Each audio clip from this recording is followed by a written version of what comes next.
Merci d'être venu. Effectivement, bon, cette conférence est consacrée à un thème qui est celui de l'inversion des valeurs. Ça m'a intéressé en tant que professeur de philosophie. C'est un thème qui n'est pas tellement traité d'ailleurs par les grands philosophes. À ma connaissance, il n'y a guère que Nietzsche au XIXe siècle qui a écrit des textes qui sont parfois republiés sous le titre de l'inversion des valeurs, mais encore, le terme allemand Invertung ne signifie pas en fait inversion, ça signifie plutôt réévaluation, donc il ne s'agit pas véritablement d'une inversion des valeurs.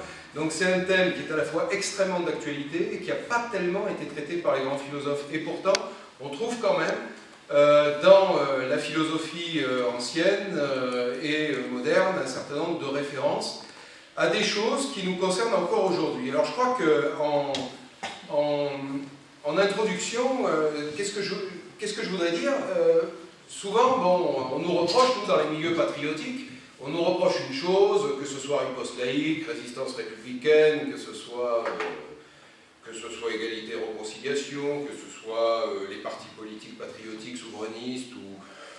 Bon, on nous reproche de nous braquer sur des valeurs, et puis on nous dit, bon, bah écoutez les gars, vous braquez sur des valeurs, mais vous ne savez même pas ce qu'elles sont, vos valeurs. Bon, alors, je vais, avant de lire un texte philosophique, très rapidement, je voudrais dire une chose, c'est que une société, c'est un organisme qui a besoin de une société, un pays, un État, une nation, appelons ça comme on veut. Hein. Pour l'instant, on va pas distinguer, hein. On va dire que c'est à peu près la même chose. Un pays, un État, une nation, la France, tout ce qu'on voudra, ça peut être l'Angleterre, ça peut être la Suisse, ça peut être les États-Unis, bref. Une collectivité humaine, elle a besoin, je crois, de vivre et de se préserver d'un certain nombre d'agressions externes et internes.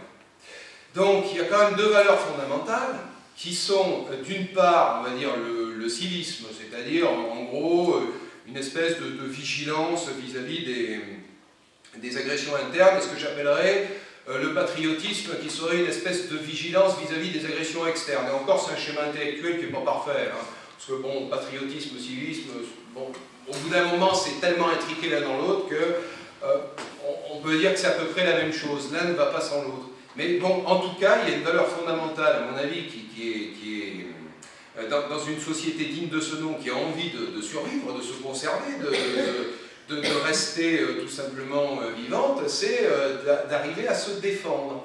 Et effectivement, des notions comme le patriotisme, y compris d'ailleurs le fait d'avoir une armée capable de défendre des frontières, c'est encore le cas chez nos amis suisses, à mon avis, c'est beaucoup moins le cas en France. Enfin, bon, avoir une armée, par exemple, des choses comme ça, c'est quelque chose d'indispensable. Ça me paraît, quand j'entends ces gens qui disent « Oh, il faut qu'il n'y ait plus de casernes, il faut que... » Bon, moi je les trouve bien optimistes, hein, ça s'appelle baisser son froc avant même de... Bon, enfin, passons sur les grossièretés.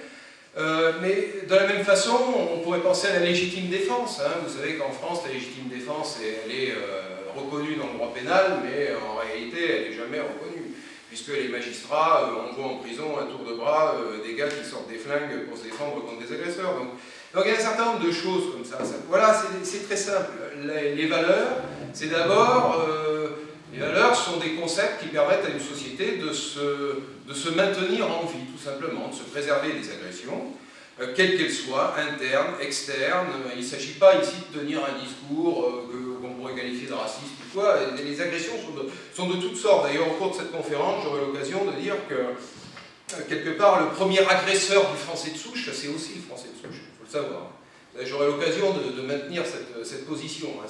C'est pas uniquement des espèces de petits hommes verts qui débarquent de droite et de gauche et qui viendraient envahir le pays. C'est beaucoup plus compliqué que ça, c'est beaucoup plus inquiétant que ça. Hein. L'agresseur, ça peut être le voisin, ça peut être, pourquoi pas, le cousin, le frère, le fils, j'en sais rien. Il y a des parents qui sont devenus des esclaves de leurs enfants. Parfois, ça peut être l'inverse. Bon. Donc, je pense que les valeurs, c'est avant tout des valeurs de survie, et on peut parler de patriotisme, de militarisme, de légitime défense individuelle. Bon, je crois qu'avant tout, c'est ça les valeurs. Hein. C'est tout simplement le fait que ces concepts soient valorisés. Et dans une société où ces concepts ne sont pas valorisés, eh bien, on peut dire que c'est extrêmement inquiétant. Alors, même si le thème de l'inversion des valeurs n'a pas été énormément pensé par les grands philosophes du passé, on a quand même une référence qui est Platon. Ça, je tenais à lire quelques passages. Il y a un texte de la République de Platon. Il faut savoir que c'est un penseur grec du IVe siècle avant Jésus-Christ qui écrit à une époque où la démocratie athénienne est en train de se casser la gueule. Pour parler vulgairement, je dirais que la démocratie athénienne du IVe siècle avant Jésus-Christ, après la guerre du Péloponnèse, ça ressemble un peu à la France d'aujourd'hui. C'est-à-dire c'est un pays qui sombre dans une espèce d'apathie, d'affaiblissement généralisé, qui est gouverné par des blaireaux, les mêmes que ceux qui mettront d'ailleurs à mort Socrate. Socrate est en quelque sorte condamné à mort par un gouvernement bon, on va dire, d'incompétents et de magouilleurs. Bon, ça rappelle des situations, n'est-ce pas, assez présentes. Et Platon écrit un texte qui s'appelle La République, qui est un dialogue entre... Parce que Platon n'apparaît jamais lui-même, c'est toujours des dialogues, il y a des personnages. Donc il écrit un texte qui s'appelle La République. Et dans la République, il y a Socrate qui discute avec un certain nombre de disciples. Et il y a un passage célèbre dans le livre 8 de la République, parce qu'il faut savoir que ça fait quand même 500 pages, donc c'est un gros bouquin. Il y a un passage célèbre où Socrate est en train comme ça, il est devant ses disciples, et il raconte quelque chose qui s'appelle la démocratie. Alors il faut savoir que Platon est un penseur antidémocratique, pour des raisons historiques très simples, c'est que, je répète, il vit dans une démocratie qui est pourrissante à son époque. Alors, on ne va pas lancer le débat là-dessus, après on en reparlera de la démocratie. Mais en tout cas, le passage est célèbre, il dit qu'en gros, la démocratie, c'est le régime de l'inversion des valeurs. Il ne prononce pas le terme d'inversion des valeurs. Il ne le prononce pas. Mais il décrit la réalité. Alors, je vais vous citer quelques passages. La démocratie est ivre de liberté. Voilà, un régime qui parle que de liberté, ce qui n'empêche pas d'être un régime absolument oppressif. Mais les gens parlent que de liberté, altérée de liberté, elle s'enivre de ce vin pur au-delà de toute décence. Voilà. Elle trouve dans ses chefs de mauvais échansons. Vous voyez, tous nos ministres à l'heure actuelle qui vendent comme ça le vin pur de la liberté. Vous savez, il faut être libre. Bon, Christine Taubira, par exemple, pour que tout le monde soit libre, y compris les gens qui sont en prison, sauf les patriotes. Quand les patriotes sont en prison, on ne les libère pas. Mais par contre, les criminels, on les libère. Enfin, en tout cas, c'est ce que veut faire Madame Taubira. Bon. Donc, les gouvernants ont l'air de gouverner. Les gouvernés prennent l'air de gouvernants. L'anarchie gagne jusqu'aux animaux. Il y a ce passage très comique chez Platon où il dit que les animaux, en quelque sorte, fichent le bazar dans la rue. Il y a des ânes et des chevaux qui bousculent les gens. Vous voyez, ça veut dire simplement qu'ils ne sont pas dressés. Ça signifie que c'est le bordel, quoi. Pour parler vulgairement, c'est exactement ça. Donc les animaux Et puis il y a ce passage célèbre, le père s'accoutume à traiter son fils comme son égal et à redouter ses enfants. Le fils s'égale à son père et n'a ni respect ni crainte pour ses parents. Bon, on retrouve des choses que vous avez tous vécues dans vos familles, avec vos enfants, je sais pas, vos petits-enfants, vos parents peut-être, parce que certains d'entre nous élèvent leurs parents aussi, parfois ça s'inverse. Mais alors, là je peux pas, j'hésite pas non plus à vous le dire, évidemment ça peut être interprété de mille et une façons, mais le métèque devient l'égal du citoyen. Le métèque, il faut savoir que c'est un étranger à Athènes. Le métèque devient l'égal du citoyen, et le citoyen devient l'égal du métèque, et l'étranger pareillement, parce qu'à l'époque de Platon, il y avait les étrangers, les métèques qui étaient des étrangers à statut, et les Athéniens de souche, si je puis dire. Et donc, bizarrement, l'Athénien de souche devient l'égal du métèque, qui lui-même devient l'égal de l'étranger. Et donc, il y a tous... alors, attention, je ne tiens pas un discours simplement... j'ai pas dit il faut haïr les étrangers, le problème n'est pas là, on nuancera. Mais il y a quand même cette idée. C'est ce qu'on appellera à notre époque le sans-papiérisme, le sans-frontiérisme, le multiculturalisme, l'ethnicisme, enfin tous ces termes. Bon. À l'école, le maître craint ses disciples. Bon, je suis professeur de philosophie, j'essaye encore de me faire craindre un peu, j'y arrive pas toujours. Le maître craint ses disciples et les flatte. Les disciples font peu de cas des maîtres. Les jeunes gens luttent avec les gens plus âgés en parole et en action. Les vieillards s'abaissent aux façons des jeunes gens, c'est-à-dire les vieillards jouent à être jeunes, et les jeunes, en quelque sorte, jouent à être enfin, une espèce d'arrogance de personnes qui auraient un long vécu derrière elles. Vous voyez, c'est ce que dit le texte de Platon, je vous le résume. Donc les esclaves font la loi à la maison. Il y a aussi les esclaves sont aussi libres que ceux qui les ont achetés. Vous voyez. Donc les esclaves, alors après Platon, enfin c'est Socrate qui parle, Socrate revient aux chevaux et aux ânes, alors les chevaux et les ânes ils bousculent les gens, et il n'y a pas de contrainte. Voilà, Socrate dit, à la moindre apparence de contrainte, tous les gens s'indignent et se révoltent. Et il y a, je termine le passage, la démocratie est un gouvernement, comme dit Platon, beau et juvénile. Ça vous rappelle un peu la Zumba, vous savez, les gens qui dansent comme ça. La démocratie est un gouvernement beau et juvénile. Vous reconnaissez là ce qu'on appelle le jeunisme. Alors c'est très sympa de danser la Zumba, mais le problème c'est que, évidemment, quand on danse la Zumba, d'accord, c'est sexy, c'est sympa, mais pendant ce temps, on ne construit pas des maisons, on ne répare pas des égouts qui fuient, et puis on ne défend pas son pays. J'ai rien contre le divertissement, j'ai rien contre le divertissement, mais il ne faut quand même pas inverser les priorités. C'est pas le divertissement avant les métiers. Il faudrait qu'on revive dans des sociétés où les métiers soient quand même avant le divertissement. Donc voilà un petit peu l'introduction de cette conférence, cette idée que l'inversion des valeurs, même si ce n'est pas un concept philosophique qui a vraiment été pensé directement, il est quand même au moins virtuellement pensé dès le début de l'histoire de la philosophie, dès le début de l'histoire de la pensée occidentale. Il est pensé chez Platon. Platon a clairement montré que la démocratie, à force d'exalter la liberté et l'égalité, elle finit par devenir une espèce de chaos, une espèce de foutoir généralisé du temps de mes grands-parents, on aurait dit une maison close, quoi. Bon bref, et encore une maison close, il y a de l'ordre. Hein. Là, en gros, la France c'est une maison close, mais qui n'est pas close. Enfin bon, passons.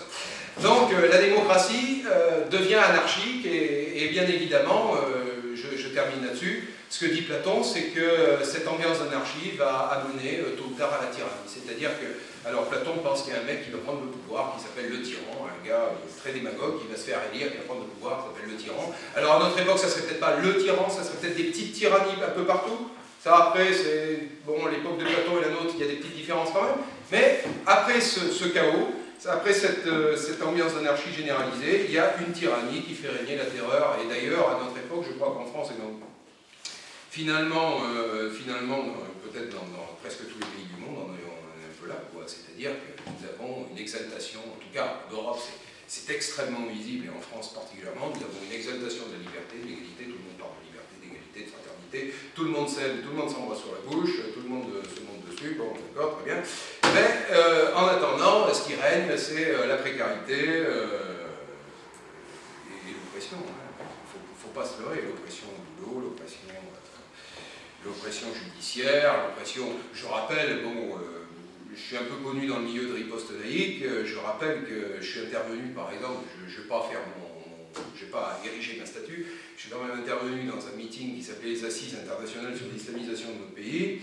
J'ai simplement fait une intervention de 10 minutes pour rappeler que dans les banlieues, il y avait des gens qui passaient pour pauvres, mais qui n'étaient pas si pauvres qu'ils en avaient l'air. Et ça m'a valu d'être poursuivi en justice. Alors on a fait ce qu'il faut pour retarder le procès, mais vous avez devant vous, mes chers compagnons, un repris de justice. Bon, donc l'oppression, elle existe. Hein. Elle existe, qu'elle soit judiciaire, que ce soit l'oppression par l'insécurité, par les caïds, par les racailles, comme on les appelle, mais on ne peut pas nier la réalité. Elle existe, que ce soit l'oppression au boulot, que ce soit tout type d'oppression. Donc on est déjà dans une démocratie qui est tyrannique. Alors, en premier lieu... je voudrais essayer de faire un petit peu de, bon, une sorte de, vous savez, je vous ai fait un plan en 4 parties, vous voyez, la manie du philosophe. En principe c'est 3, mais voilà, je me suis dit, allez, je vais en faire 4. Dans un premier temps, je voudrais parler un petit peu de ce qui s'est annoncé dans la conférence, je n'arriverai jamais à tenir mon temps. Ce que j'appellerais l'inversion des valeurs par le haut, c'est-à-dire comment les élites, pas seulement, alors on ne va pas être complotiste, pas seulement les élites internationales, mondiales, etc., même les élites entre guillemets locales, c'est-à-dire tout simplement notre gouvernement, hein, qui eux-mêmes sont au service d'élites qui sont au-dessus de... Bon, mais même nos élites nationales, locales, enfin, notre cher gouvernement, ça ne veut pas dire que le gouvernement précédent était formidable non plus, hein, c'est pas ça que je veux dire. Bon, comment nos élites nous transforment en quelque sorte en... Comment nos élites, en quelque sorte, ont fait de la France et de beaucoup de pays, vraisemblablement, moi c'est la France que j'ai sous les yeux, hein. Je ne peux observer que la France, hein. Je ne voyage pas assez pour observer d'autres pays. Comment nos élites nous ont transformés en ce que j'appelle une société de terreur. Voilà, l'inversion des valeurs et la terreur. Ça, c'était ma première préoccupation. Alors, la terreur, c'est quoi? J'avais commis un petit papier sur Riposte laïque qui distinguait 2 types de sociétés, la société de violence et la société de terreur. Eh bien, c'est pas pareil. En France, on est dans une société de terreur, on n'est pas dans une société de violence. C'est pas du tout pareil. Alors, quelle est la différence entre une société de violence et une société de terreur? C'est pas le nombre de crimes qui fait la différence. Dans une société de violence comme dans une société de terreur, il y a des gens qui se font exploser la tronche à tous les coins de rue, ça c'est pas le problème. Mais dans une société de violence, les victimes ont encore quelques droits. Et je me souviens, j'avais commis un petit article où j'avais opposé la société américaine, où vous avez quand même des gens relativement sportifs, qui en général ont un pistolet dans leur poche, etc. Quand ils sont chez eux, dans de nombreux États des États-Unis d'Amérique, je ne sais pas si c'est sur l'ensemble du territoire américain, mais ce qu'il y a quand même de réconfortant et de sympathique dans la société américaine, pour une fois je vais être américanophile, pour une fois, je ne veux pas dire que je sois américanophile à 100%, hein, mais pour une fois, moi j'admire l'Amérique profonde. Vous avez des gars qui ont des armes, qui font du sport, qui sont costauds, et quand en gros on vient les emmerder chez eux, ils peuvent sortir un flingue et ils peuvent quand même coller un pruneau entre les deux yeux d'un emmerdeur, et en général ça se passe à peu près bien judiciairement. Ça c'est une société de violence. C'est-à-dire on vous agresse, vous avez le droit de riposter. C'est-à-dire vous subissez une violence, vous avez le droit d'être violent. Bon, c'est une société de violence. Et comme le disait d'ailleurs Alain Soral, qui est un sociologue, après on en pense ce qu'on veut, mais parfois je cite Alain Soral parce qu'il dit des choses intéressantes. Comme il disait Alain Soral, il y a apparemment moins de cambriolage en proportion aux États-Unis qu'en France, parce qu'aux États-Unis, les cambrioleurs savent que les victimes sont armées la plupart du temps, donc ça fait reculer le risque. Tandis qu'en France, bon, même si la victime est armée, elle n'a pas le droit de tirer.